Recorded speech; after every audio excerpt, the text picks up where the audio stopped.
So we said here that our mass is 20 kilograms. Our acceleration due to gravity is 9.8 meters per second squared. And this is 2. And now we said cosine theta is equal to 2/3.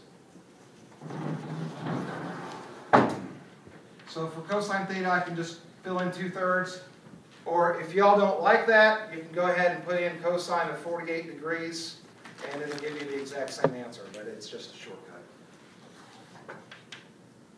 And this gives us a tension of 147 kilograms meters per second squared.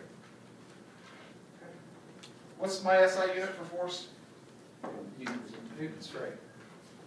So 147 newtons. 1 newton is 1 kilogram meter per second squared.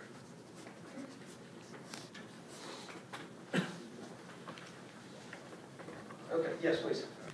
So, is that only 5? So that's the total tension on the whole thing? That's the tension in each rope. So do you double that to get the final answer? Or In this case, no. So let me read through the question statement again. The question statement says, what is the tension in the cables? oh, okay. So, yeah, so each cable is going to have a tension of 147 newtons, and that's the answer we're looking for. So this is T1 equals T2 equals 147 newtons. Okay. Anything else here? Are we all disconcerted by the fact that I filled in 2/3 for cosine theta and want me to backtrack on that a little bit? Did I hear one, please? I hear mumbles. All right. So, I could have certainly done this. 20 kilograms, 9.8 meters per second squared, 2 times the cosine of 48 degrees. That's actually what theta is when we go through and actually take the arc cosine of 2/3. Also, if you Just like this, and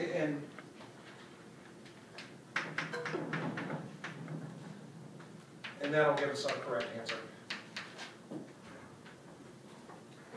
Okay, one other comment? Okay, y'all are talking behind my back when I'm not looking. All right, so this is an example of doing a problem in static equilibrium where there's no motion at all. Problems with dynamic equilibriums work exactly the same way. It's just the fact that they're actually moving at some constant velocity. That still, when we're talking about equilibrium, the net force is 0. Whether it's static or dynamic equilibrium. Okay, so I'm going to do an example problem with dynamic equilibrium. I wanted to go ahead and write this one out for y'all because there's a lot of information here. This is in the chapter problem number 31.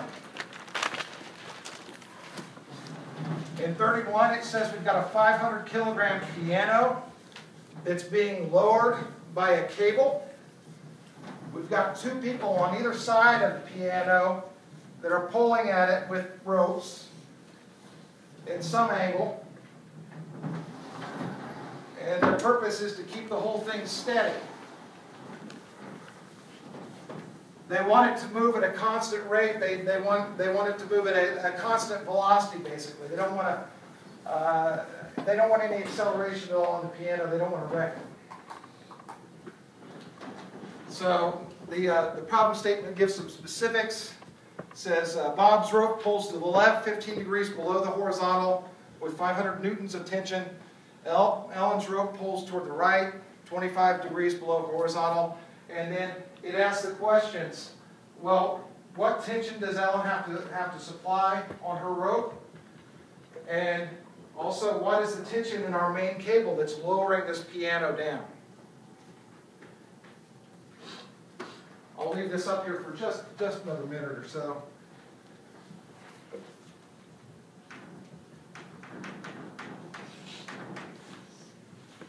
So I'm just going to write down some of the information that we've been given here. Mass is 500 kilograms. And we have 2 people steadying it with ropes.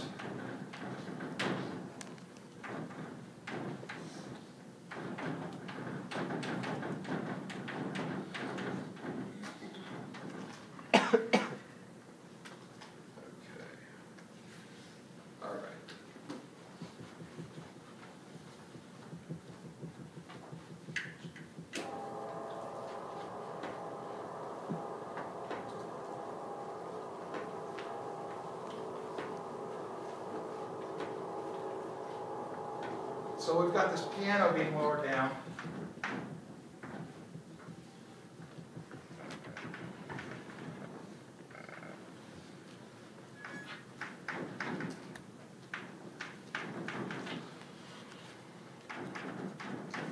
Got Bob and Ellen and the piano, and then some cable up here. So there's our picture.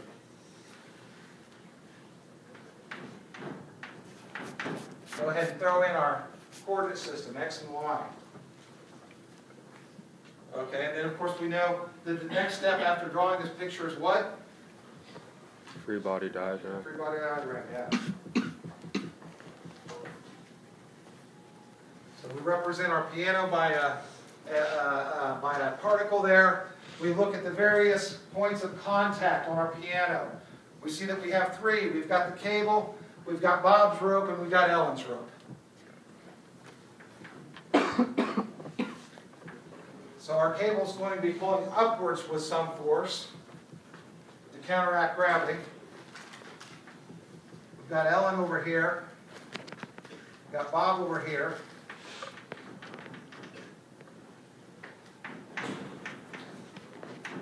Called the tension for Bob, T-Bob, T-Ellen, and our T-cable here. So those are all our contact forces. And then, of course, we need to look at the long-range force. The long-range force, again, is gravity. So we've got some force due to gravity here as well.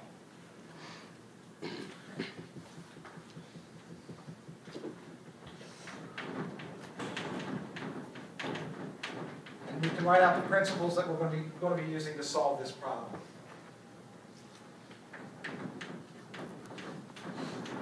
This looks a lot like dynamic equilibrium.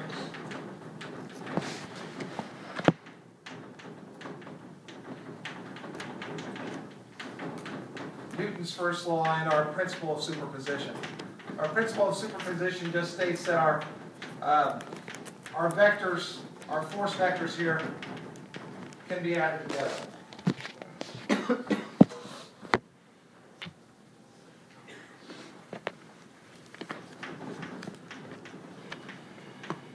We want to write down our knowns that we've been given.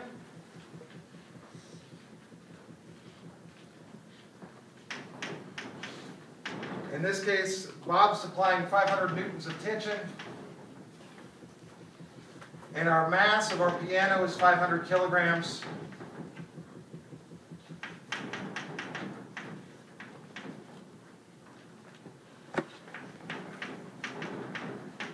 We want to find here the tension of Ellen's rope and the tension of the cable.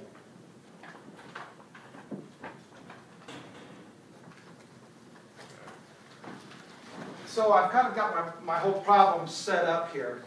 Now it's just a question again of solving it. Where do I go from here? So now, what do I do? Break up the tension forces into X and Y components. Yes, absolutely. Thank you. So again, my strategy.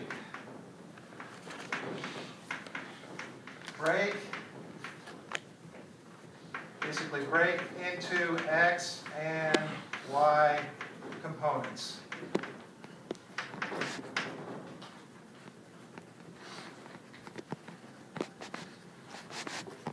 we'll look here at Bob's tension.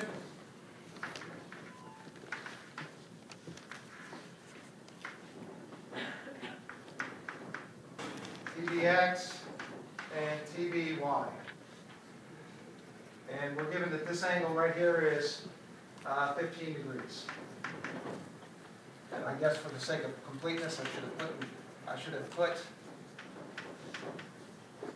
those on there. So now that I've got that, what's the x component of the tension due to Bob? 500 cosine 15.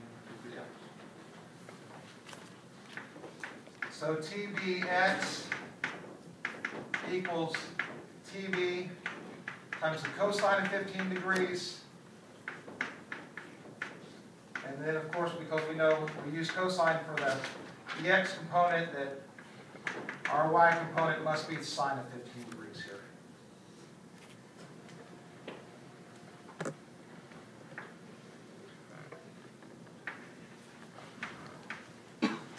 And I can do the same thing with Ellen's. And yeah, I know my angles are all messed up, but obviously that's not 15 degrees, but we're getting the point across anyway, I hope.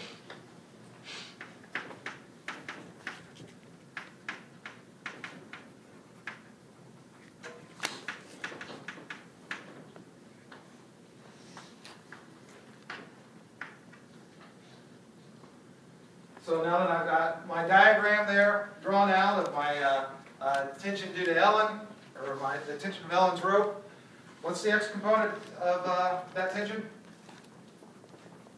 The same with them. Yeah. I think if I understand what you're meaning. Well, there's a different sign, but What's that? it's a different sign, but the Newton's value is the same. Yeah, we're dealing with magnitudes right now.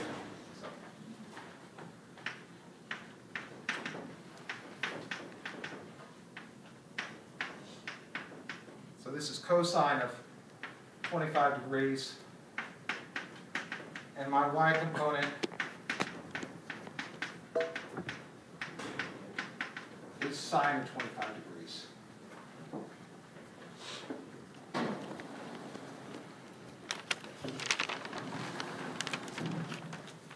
So now that now that I have those broken down, I can actually look at my Newton's laws, my Newton's first law for my x and y components. So here, the sum of my forces in my x direction. What all do I have for my forces in my x direction?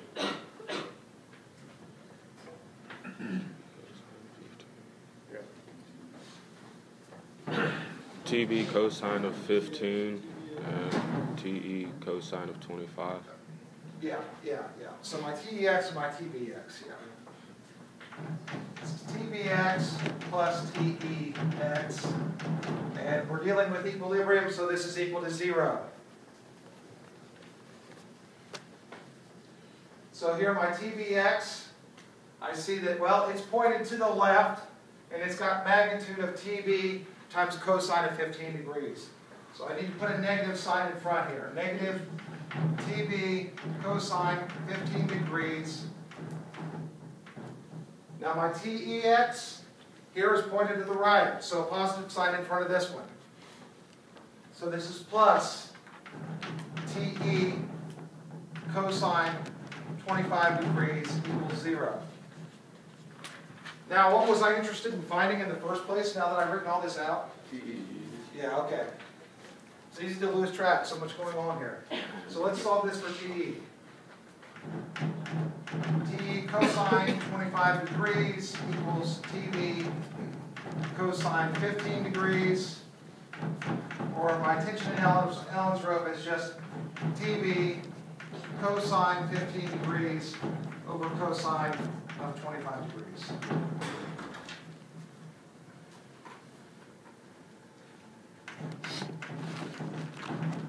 So now I just need to plug in numbers. And I end up with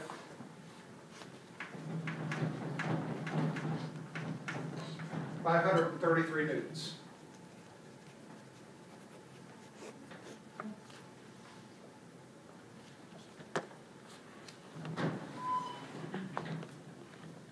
Okay, so that's the answer for A. Let's see, for B, we wanted to find the tension in that cable that's actually doing the lowering. Well, let's see. So let's look at our y equation. The sum of our forces in y is going to be equal to 0. What all forces do I have in my y direction? Tension of the cable, tension of Bob, Ellen, and the gravity. So tension of my cable, let's see, my tension of Ellen's cable or rope in the y direction, my tension of Bob's rope in the y direction, and my force due to gravity. Oops, not what I wanted to do, plus Fg equals 0. So now I just need to step by step go through and fill in here expressions for each one of these. So my tension of my cable is pointed upwards, so it's going to be positive. Ellen is pulling the rope downwards and to the left, so my y component from Ellen is going to be negative. This is negative TE times the sine of 25 degrees, which is what we found right there for Ellen in the y direction. My tension due to Bob, again, he's pointing down and he's pulling down into the right, so this is going to be negative in my negative y direction.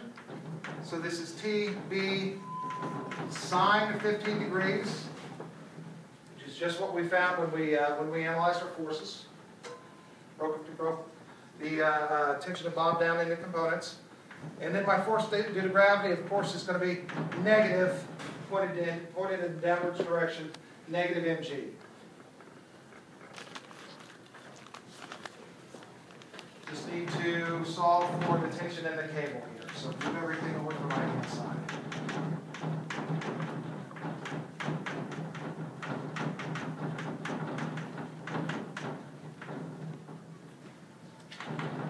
I know all this information, so now I just need to fill it in. 533 newtons.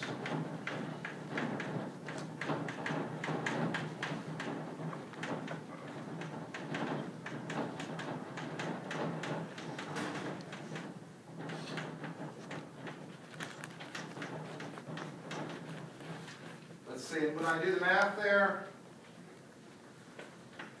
I end up with 5,250 newtons.